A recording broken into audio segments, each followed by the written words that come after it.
amatissimo dalle spose e non solo di tutto il mondo, il suo è il volto del mondo bridal. Io oggi ho il piacere e l'onore di poter intervistare Randy Fenoli qui a Milano a Sposaitalia Collezioni per presentare naturalmente la sua nuova collezione Sposa 2026.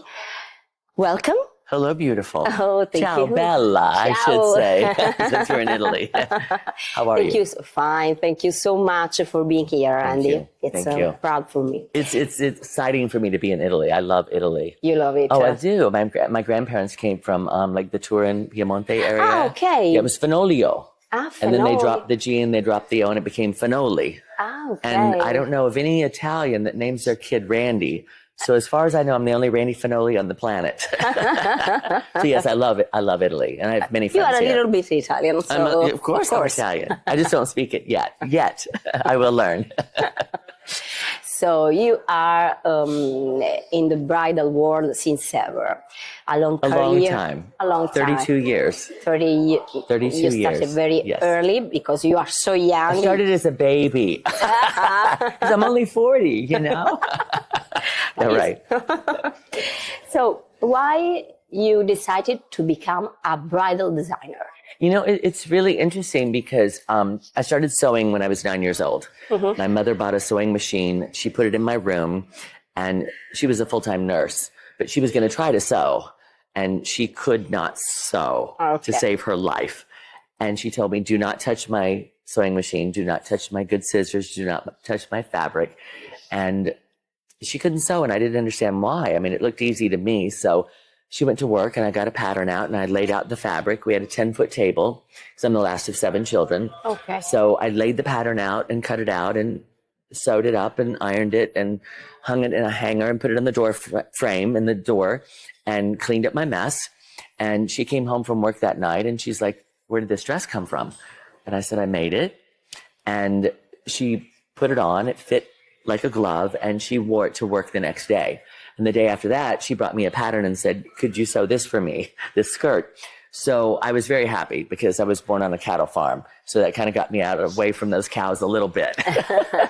So I always wanted to do fashion, but primarily I really wanted to do evening wear and only evening wear. That was it. I only knew evening wear because I had never been to a wedding before, except for as ring bearer when my oldest brother got married and my older sister got married. I was their ring bearer. So I knew nothing about bridal, like nothing. And I was a student at the Fashion Institute of Technology in New York City, FIT. Mm-hmm. And I was in my 3rd semester. And as I said, I only wanted to do evening wear.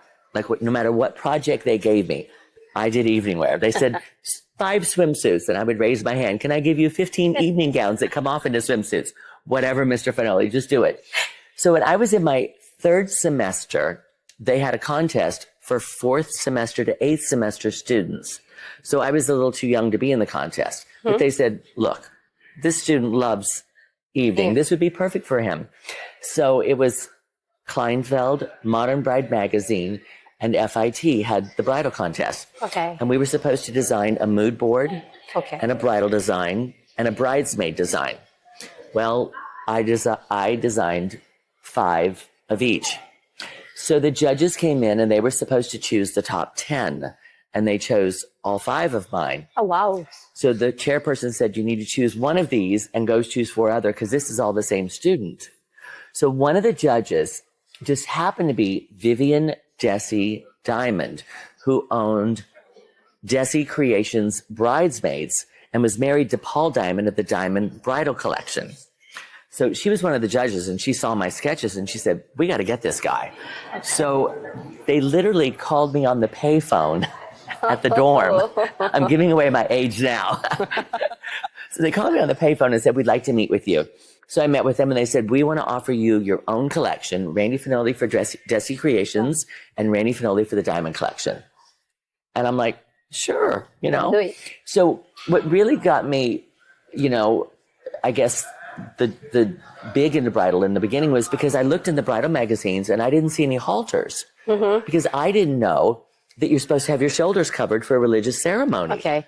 You know, I'd never been to a wedding. So one of my designs was a halter, and they thought I was genius. And I also had one with boning on the outside. And they're like, well, you know, the boning goes on the inside. And I said, well, yeah, but it also looks good on the outside. So it was very new and very fresh. So my first collection really took off like that. So that's how I got into bridal. Wow. I graduated on a Friday and started to work on Monday. And within 4 months, I had 16 bridal gowns and 16 bridesmaids dresses going down 2 different runways. Oh, wow, So it was amazing. fast. I was kind of thrown into it. Oh, wow. But I love it. I love it. I love it. Still 32 years later, I still love it. Now you are really, really popular. You are one of the beloved from the brides all over the world. So, sorry. Thank you. How do you feel? Do you feel the popularity? You know, I kind of understand it. I mean, they asked me to be on Say Yes to the Dress, and I said no. I said, I don't watch reality TV shows. I'm not doing this. I don't like reality TV shows. I'm not doing this. So here I am, 23 seasons later, and the show's on in 150 countries. So I didn't really know that going into it. And I didn't want to do it really, but I did it. And it just became an overnight sensation. And I have to say that my fans are probably the nicest people on the planet. Yes, I think that so. They're so, I'm gonna get emotional here. They're so kind to me. They're so loving. They only have positive things to say about me. If you look at my social media, there's never a negative comment. They're so supportive. And I feel so blessed and so honored. But in my mind, and every country I go to, like, they know me.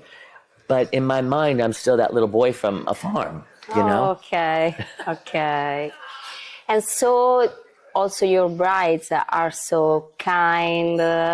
How do they feel your popularity? You know, they first of all, they want my stamp of approval. They want to know that I give them the okay on the dress, because they know that I only want one thing, and that's for the bride to look and feel her most beautiful on her wedding day. That it doesn't have to be my dress. It can be somebody else's dress. I've taken my dresses off brides and put other designers' dresses on them, because I'm like, this looks better on you. It's more beautiful than my dress, so that's your dress. And they want that from me, and they appreciate that honesty. And as I said, that's the way I work. I just want to make them feel beautiful. So they, I think that's why they love me so much. Yes, and I feel so blessed. Oh, for sure. But let's talk about your bridal collection for 2026. So what's the inspiration, first of all? You know, my inspiration always is the brides. Okay. Always. I do trunk shows once a month, or appearances once a month at Kleinfeld in New York, at least once a month. I have another salon that I go every month.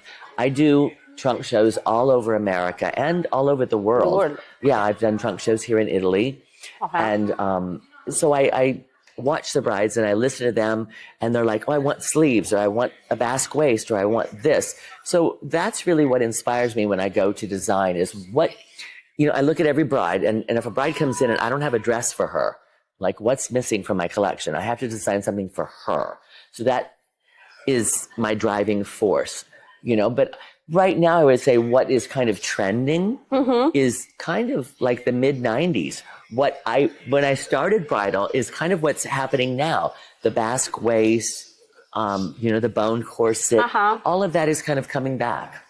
Because it's all fresh and new to them, to the new brides. Yes, and so how the taste change between the countries? Oh, that is the challenge. That is my most difficult challenge, because my German bride is different from my Italian bride. And my Italian bride, you've got your Northern Italian brides and your Southern Italian brides. And you've got your, you know, brides from Britain, you know, and then Scotland. And even in America, you go to New York and you've got one type of bride. You go to California and it's different. And in the Midwest, it's all different.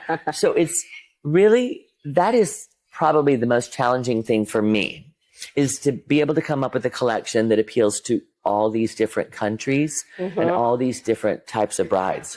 And what about the Italian ones? Because we are in Italy, so I'm a little bit curious. Well, what do you mean about the Italian ones? Well, Italians love weddings.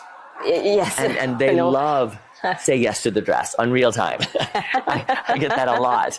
And so, yeah, they're very passionate about weddings and romance. in Italy. I think that Italy is one of the countries that really, really loves weddings. As much as Americans love weddings too. But some countries are like, we can have a wedding. Maybe it's okay, a few people, the dress, whatever. But Italians, they're passionate. We must have a and wedding. You got to have the right dress. And Americans are very much like that as well. Okay. Generally. Randy, I would like to know your opinion about accessories for the bride. Yes, no, what yes, what no. Well, number one, always a veil. Okay. That is my strict rule that you must wear a veil, brides, because without a veil, you're just a pretty girl in a white dress. That veil is, in my opinion, completes the picture of a bride. I also do not believe in tennis shoes for the reception. Sorry, ladies. They go out every weekend and party in short dresses and stilettos till 4 a.m. at the nightclubs, and then on their wedding night, they want to be comfortable. I'm sorry. No, beauty is not comfort. I think that you can find comfortable shoes. You shouldn't be in pain on your wedding, but this is the most important dress you will ever wear. So your accessories need to go with it. And accessories will either elevate or depreciate your look. So if you're wearing, like if a man is wearing a worn belt or worn shoes, his whole look is going to look cheap. Yes. And if if her accessories don't match the dress, I think it brings the whole look down. And I also think that you shouldn't over-accessorize. That it should be about the bride and not about the jewelry and everything. I mean, I think a nice headpiece and nice earrings are fine, but you don't always need a necklace. Not too much. You don't need too much. No. I think that women are the real beauty, and the dress and the veil are just the frame to frame her beauty. So if it's not making you look beautiful, take it off. Okay, less is more. Okay, I agree. And so last question, Randy, what women want? Women want one thing. Which one? They want one thing. They want to look and feel beautiful on their wedding day. That's all. It's really simple. I mean, and they want to look sexy. And when I say sexy, Audrey Hepburn was sexy. Grace Kelly was sexy. You don't have to be naked to be sexy, but a gown that shows off your curves beautifully is sexy, in my opinion. So I think brides they just want to look and feel beautiful, because they're marrying the love of their life, and they want to look good for them, and they want everyone to say, oh, wow, she looks good. Who doesn't want that, especially on your wedding day? Thank you so much. You are really in love with women. I do. That's why I'm still single. I know too much about women, about men. Thank you so much for your time, for your answer to this interview. It is a pleasure for me. Thank really. you. It was my pleasure. Thank you so much. Grazie mille. Oh, prego.